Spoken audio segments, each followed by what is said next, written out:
Hello friends and welcome to मेडपोशेक medical lectures. तर मित्रांनो, जसं की तुम्हाला सर्वांना माहिती आहे की आपली बीएससी नर्सिंगचे रजिस्ट्रेशन कॅपराऊंड साठीचे चालू झालेले आहेत. बट अजूनपर्यंत भरपूर विद्यार्थ्यांना रजिस्ट्रेशनच करता आलेले नाहीये. कारण की त्यांना भरपूर साऱ्या क्वेरीज आहेत. त्यांना रजिस्ट्रेशनच्या स्टेप्स माहिती नाहीयेत.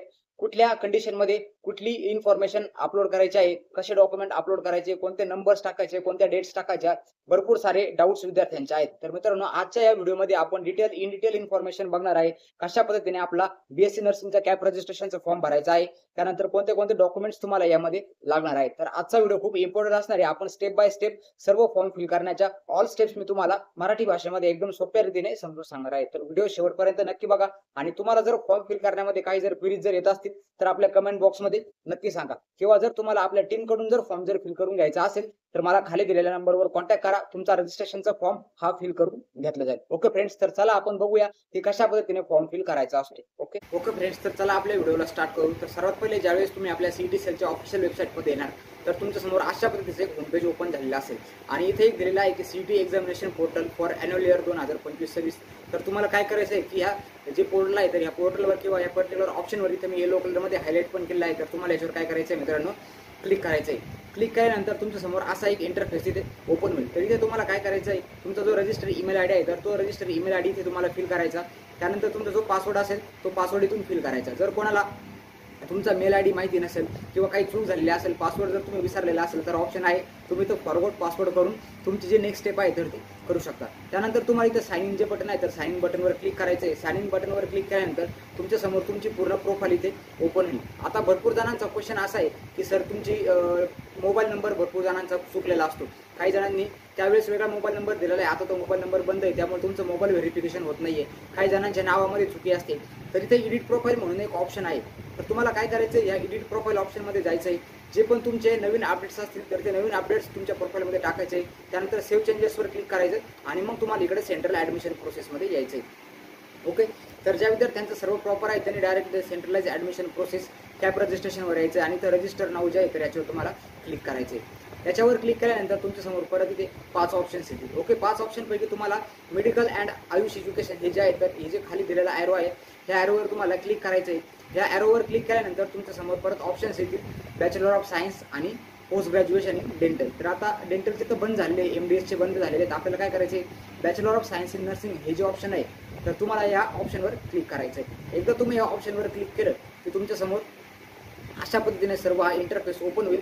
ह्या ज्या 11 स्टेप्स आहेत या 11 स्टेप्स ज्यावेळेस तुमच्या कंप्लीट होतील तर या 11 स्टेप्स कंप्लीट झाल्यानंतरच तुमचा जो ऑफिशियल फॉर्म आहे, तुमचा जो फायनल फॉर्म आहे तर त्याचं सबमिशन होणार आहे. ओके, तर आता इथे हे सर्व इनकम्प्लीट स्टेटस तुम्हाला दिसतंय.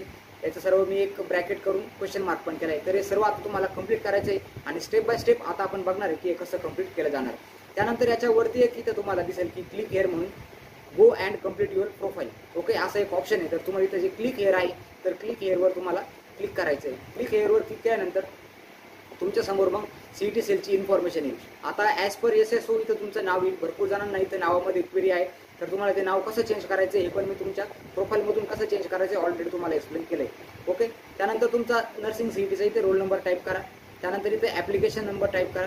त्यानंतर इथं डेट ऑफ बर्थ टाईप करा. Okay, date of birth type केल्यानंतर इथं तुमचा मोबाईल नंबर असेल. ओके, मोबाईल नंबर तुम्हाला काय करायचं आहे, व्हेरीफाय करायचं आहे. तुमच्या फोनवर एक OTP येईल. OTP आल्यानंतर इथे OTP व्हेरीफाय करून इथं नेक्स्ट बटन आहे तर त्याच्यावर तुम्हाला क्लिक करायचं आहे. त्यानंतर आता तुमची पर्सनल इन्फॉर्मेशन जी आहे सेकंड स्टेप आपली इथं स्टार्ट होते. आता ॲज पर सीईटीनुसार तुमचं नेहमीच ऑलरेडी आलेलं असणार आहे. त्यानंतर तुमचं पूर्ण नाव पण आलेलं असणार आहे. ओके, उमेदवाराचे full name of candidate as per CET आणि ॲज पर SSO म्हणजे तुमच्या 12च्या मार्कशीटनुसार इथे दोन्ही पण नाव आलेले असणार आहे. आता तुम्हाला काय करायचं आहे, whether your name is change or uploaded after 10th or equivalent qualification. Okay, after 10th म्हणजे जर कोणाच्या 10वीनंतर जर लग्न झालेलं असेल आणि त्याच्या जर नावामध्ये काही जर चुकी जर असेल किंवा काही जर बदल असेल तर तुम्हाला इथे येस आणि नो ऑप्शन येईल. तर मोस्ट ऑफ जण इथे नोच करतील कारण की अनमॅरिड आहेत मोस्ट ऑफ जण. त्यानंतर तुमच्या वडिलांचं नाव इथं ऑलरेडी आलेलं असणार आहे. त्यानंतर इथे जेंडर पण आलेलं असणार आहे. तुमचा कॉन्टॅक्ट नंबर पण असेल. बाकीच्या सर्व इन्फॉर्मेशन ॲज इट इज असेल. जिथे तुम्हाला व्हाईट दिसतंय तीच इन्फॉर्मेशन तुम्हाला इथे सबमिट करायची असते. आता इथं अल्टरनेट कॉन्टॅक्ट नंबर आहे जिथे तुम्हाला एक दुसरा मोबाईल नंबर फिल करायचा तुमचा आधार नंबर फिल करायचा आणि रिलिजन. ओके, रिलिजनमध्ये पण इथं हे ड्रॉपडाऊन मेन्यू आहे. ड्रॉपडाऊन मेन्यूमधून तुम्ही तुमचं जे पर्टिक्युलर धर्म आहे, जो रिलिजन आहे, तर तो तुम्ही इथून चॉईस करू शकता. आणि एक अपर आय डी म्हणून आहे. आता मोस्ट ऑफ जणांचा आता अपर आय डी क्रिएट झालेला नसेल. ओके, डोंट वरी. ज्यावेळेस तुम्ही नर्सिंगमध्ये ॲडमिशन घ्याल आणि ज्यावेळेस तुम्हाला तुमचे सीईटीचे नॉट सीईटीचे युनिव्हर्सिटीचे ज्यावेळेस फॉर्म भरायचे असतील तर त्यावेळेस तुमचा अपर आय डी क्रिएट होईल. आता जरी तुमच्याकडे अपर आय डी नसेल तरी काही प्रॉब्लेम नाही. त्यानंतर आता नेक्स्ट आहे ॲड्रेसची इन्फॉर्मेशन. तर ॲड्रेस इन्फॉर्मेशन ऑलरेडी इथे जे ब्लू कलरचे दिसते. ओके, तर इथं ऑलरेडी तुमची इन्फॉर्मेशन तुम्ही तुमच्या रजिस्ट्रेशनच्या टायमाला भरलेली आहे, एक्झामच्या टायमाला भरलेली आहे. तर तीच इन्फॉर्मेशन इथं येईल. जिथे ब्लँक असेल तिथे तुम्हाला तुमच्या लाईन्सप्रमाणे इथं address number line 1, line 2, line 3 असे इथं ॲड्रेस करायचा आहे. स्टेट प्रॉपर टाकायचं आहे, डिस्ट्रिक्ट प्रॉपर टाकायचं आहे आणि पिनकोड इथे इम्पॉर्टंट आहे. पिनकोड इम्पॉर्टंट आहे. पिनकोड तुमचा जो ॲज इट इज आहे तोच टाकायचा आहे. त्यानंतर present address not same with permanent address. तुमचा प्रेझेंट ॲड्रेस आणि परमनंट ॲड्रेस जर सेपरेट जर असेल तर इथे क्लिक करायचं आहे आणि तुमचा जो नेक्स्ट ॲड्रेस आहे तर तो इथे तुम्हाला नेक्स्ट ॲड्रेस टाकून परत सेव्ह आणि नेक्स्ट जे आहे तर याच्यावर तुम्हाला क्लिक करायचं आहे. ओके, त्यानंतर आता नेक्स्ट इम्पॉर्टंट गोष्ट म्हणजे रिझर्वेशन. आता येणार आहे non residence of India. Okay, जे भारताच्या बाहेर जे स्टुडंट आहे ते इथे येस करतील. त्यानंतर OCI आणि PIO कार्ड होल्डर जे असतील तर ते पण इथे येस करतील. मोस्ट ऑफ जण नाही आहेत आपल्यापैकी, आपण इथे नो करायचे. जे असतील त्यांनी इथे येस करायचे. ओके, तर इथं जे नॅशनॅलिटी आहे सर्वांनी एकदा नॅशनॅलिटी इंडियन केल्यानंतर whether the candidate is domicile of Maharashtra तर इथे येस करायचे. जे आउटसाईड महाराष्ट्र आहेत तर त्या विद्यार्थ्यांना कॅप राऊंडमधून सीट मिळत नाही. ओके, कॅटेगरी ऑफ कॅन्डिडेट इथे तुम्हाला ड्रॉपडाऊन मेन्यू येईल. तुम्हाला इथून तुमची कॅटेगरी सिलेक्ट करायची आहे. सब कॅटेगरी ऑफ कॅन्डिडेट इथे तुम्हाला तुमच्या कास्टचं नाव टाकायचं आहे. परत एक ड्रॉपडाऊन मेन्यू छोटासा ॲरो इथं ओपन होईल. तिथून तुम्ही तुमची पर्टिक्युलर कॅटेगरी पण सिलेक्ट करू शकता. त्यानंतर आता नेक्स्ट जे आहे तर त्याच्यामध्ये ॲन्युअल फॅमिली इन्कम. ओके, तुम्हाला इथं फॅमिली इन्कम तुमचं ॲन्युअल इन्कम चॉईस करायचं आहे. ड्रॉपडाऊन मेन्यू इथं ड्रॉपडाऊन मेन्यूवर क्लिक करायचं. 50,000 ते 1 लाख, 1 लाख ते 2 लाख असे तिथं ऑप्शन्स येतील. तुम्हाला तुमचं पर्टिक्युलर सिलेक्ट करायचं आहे. निवासाचे क्षेत्र म्हणजे रिजन ऑफ रेसिडेन्स. आता रिजन ऑफ रेसिडेन्समध्ये काही जण नगरपालिका एरियामध्ये, काही जण महानगरपालिका एरियामध्ये, काही जण ग्रामपंचायत, पंचायत समिती. तर तुमच्या अकॉर्डिंगली एरिया तुम्हाला इथे तुमचा जो टॉपिक आहे तर तो सिलेक्ट करायचा आहे. त्यानंतर कास्ट सर्टिफिकेट आहे का. आता इथे तुमच्याकडे 2 अवेलेबल ऑप्शन्स असतात. ओके, एक असतं फर्स्ट असतं अवेलेबल आणि सेकंड असतं अप्लाइड. जर तुम्ही अप्लाय केलेलं आहे तुमच्यापर्यंत अजूनपर्यंत ऑफिशियल सर्टिफिकेट आलेलं नाही तर तुम्ही ते अप्लाइडच्या ऑप्शनला क्लिक करू शकता.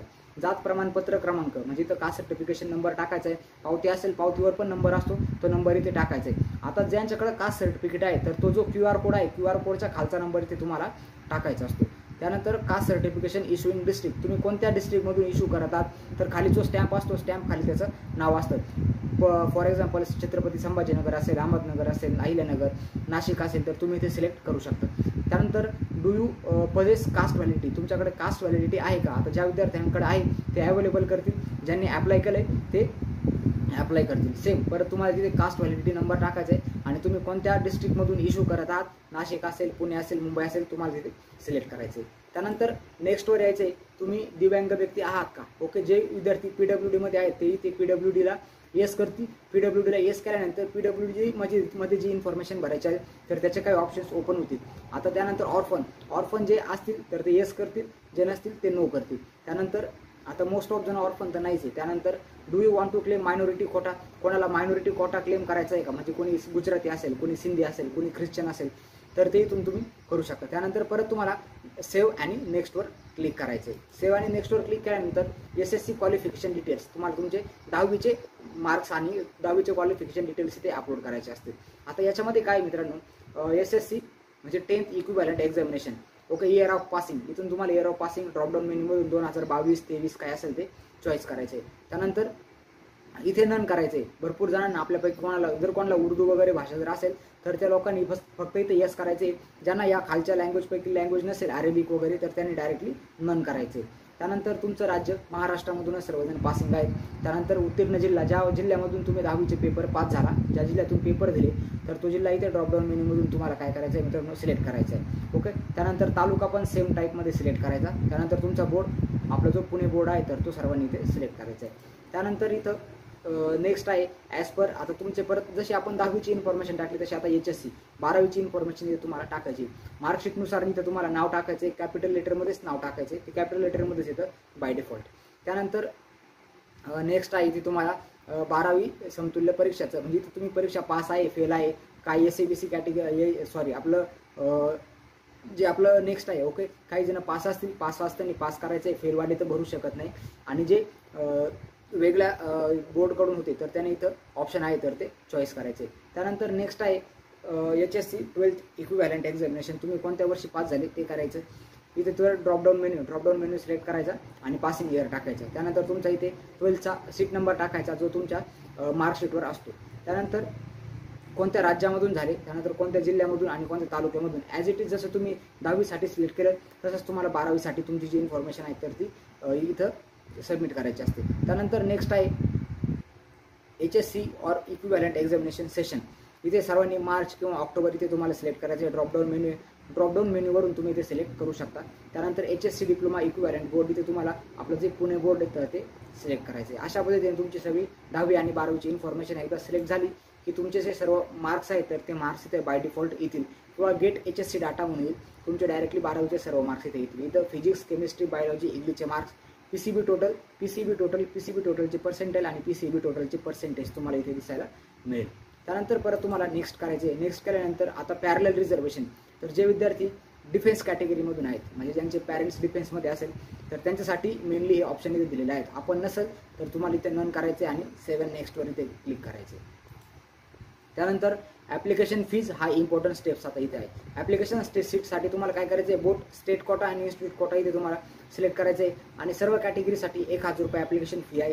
तुम्हाला इथे ॲप्लिकेशन फी सेव्ह आणि नेक्स्ट करायचं आहे. सेव्ह आणि नेक्स्ट केल्यानंतर इथे सर्व तुम्हाला प्रिव्ह्यू ॲप्लिकेशन म्हणजे जी इन्फॉर्मेशन तुम्ही आतापर्यंत सबमिट केली तर ती रॉंग आहे, काही मिस्टेक आहे हे तुम्हाला सर्व इथे बघायला मिळेल. इथे ड्रॉपडाऊन मेनू दिसतोय तर इथून तुम्ही प्रत्येक इन्फॉर्मेशन परत एकदा बारकाईने चेक करायची आहे आणि एकदा कन्फर्म आणि नेक्स्ट करायचं आहे. एकदा तुम्ही कन्फर्म केलं की तुमच्यासमोर परत हे छोटे छोटे टिकटिक करायला येतील. हे सर्व टिकटिक म्हणजे तुमचं काय मित्रांनो हे कॅन्डिडेट डिक्लेरेशन आहे. कॅन्डिडेट डिक्लेरेशन सर्व एकदा वाचून तुम्ही टिक करायचे. त्यानंतर 7 नेक्स्टवर परत क्लिक करायचे. 7 नेक्स्टवर क्लिक केल्यानंतर are you sure you want to submit the information to a form. Once you submitted you cannot edit the form. एकदा तुम्ही हा फॉर्म इथं येस केला त्यानंतर तुम्ही एडिट करू शकत नाही. एकदा सर्व चेक करायचं आहे आणि नंतर इथे येस बटनावर क्लिक करायचं आहे. क्लिक केल्यानंतर इथे तुमच्यासमोर हे जे फीज आहे सेशन ॲप्लिकेशनसाठी तुम्हाला इथे किंवा फीज अप्लाय करण्यासाठी फीज भरण्यासाठी एक ऑप्शन येईल. तर इथे अप्लाय बटन जे आहे अप्लाय बटनावर तुम्हाला क्लिक करायचं आहे. अप्लाय बटनावर क्लिक केल्यानंतर तुम्हाला तुमची जी फीज आहे तर ती पेड करायची. तुम्ही डायरेक्ट UPI ID थ्रू किंवा तिथे एक QR पण जनरेट होतो त्या QR तुम्ही डायरेक्ट तुमची फीज पेड करू शकता. त्यानंतर लास्ट ऑप्शन असतं ते म्हणजे आपल्याला हे जे सर्व 8 डॉक्युमेंट्स आहेत तर ते 8 डॉक्युमेंट्स इथे तुम्हाला अपलोड करायचे आहेत. ओके, डोमिसाईल सर्टिफिकेटचा इथे नंबर टाकायचा, फाईल चूज करायची. इंटरनल गॅलरीमधून तुम्हाला तुमचे फाईल जे आहेत सर्व 200 KB आतमध्ये तुमच्या फाईल्स असल्या पाहिजे. त्यानंतर PDF फॉर्ममध्ये सर्व तुमच्या फाईल्स असल्या पाहिजे. अशा पद्धतीने तुम्हाला हा सर्व फॉर्म इथे फिल करायचा आहे आणि लास्टला हे जे सबमिट बटन आहे तर सबमिट बटन क्लिक करून तुम्हाला तुमचा फायनल जो फॉर्म आहे तर तो सबमिट करायचा आहे. आणि नंतर साईटला तुमच्याकडे एक ऑप्शन येईल सेशन म्हणून. तर त्या सेशन ऑप्शनवर जाऊन तुम्हाला काय करायचं आहे की तुमचा जो रजिस्टर झालेला फॉर्म आहे तर तो फॉर्म तिथून तुम्ही डाउनलोड करून बघू शकता. त्यानंतर तुमची जी पैसे पेड केल्याची जी पावती आहे ती पण तुम्ही पावती डाउनलोड करू शकता. इथे सबमिट बटन आहे, सबमिट बटनवर तुम्हाला क्लिक करायचं आहे. ओके फ्रेंड्स, तर अशा पद्धतीने तुमचा हा जो फॉर्म आहे तुम्हाला फिल करायचा आहे. स्टील याच्यामध्ये जर आता काही जणांना जर डाऊट जर असतील तर तुम्ही डायरेक्टली मला कमेंट सेक्शनमध्ये विचारू शकता. ज्या विद्यार्थ्यांना फॉर्म भरण्यामध्ये खूपच जास्त क्वेरीज येत असतील तर त्या विद्यार्थ्यांनी काय करायचं आहे, डायरेक्टली माझ्यासोबत कॉन्टॅक्ट करा. तुमचा फॉर्म हा आपल्या टीमकडून फिल करून घेतला जाईल. ओके, जर तुम्हाला इन्फॉर्मेशन आवडली असेल आणि स्टेप सर्व समजले असेल तर व्हिडिओला एक लाईक करा आणि आपल्या चॅनलला सबस्क्राईब करा. आणि अशाच नेक्स्ट इन्फॉर्मेटिव्ह व्हिडिओसाठी आपल्या चॅनलला आजच सबस्क्राईब करा. आणि याच्यामध्ये जर काही डाऊट जर असेल तर कमेंट सेक्शनमध्ये नक्की विचारा मित्रांनो. आणि हा व्हिडिओ जास्तीत जास्त विद्यार्थ्यांपर्यंत पालकांपर्यंत शेअर करा ज्यांना रजिस्ट्रेशनमध्ये काही क्वेरीज येत आहेत. तर मित्रांनो मिळूया आपण आपल्या नेक्स्ट व्हिडिओमध्ये. तोपर्यंत wish you all the best for your admission process and registration. Thank you.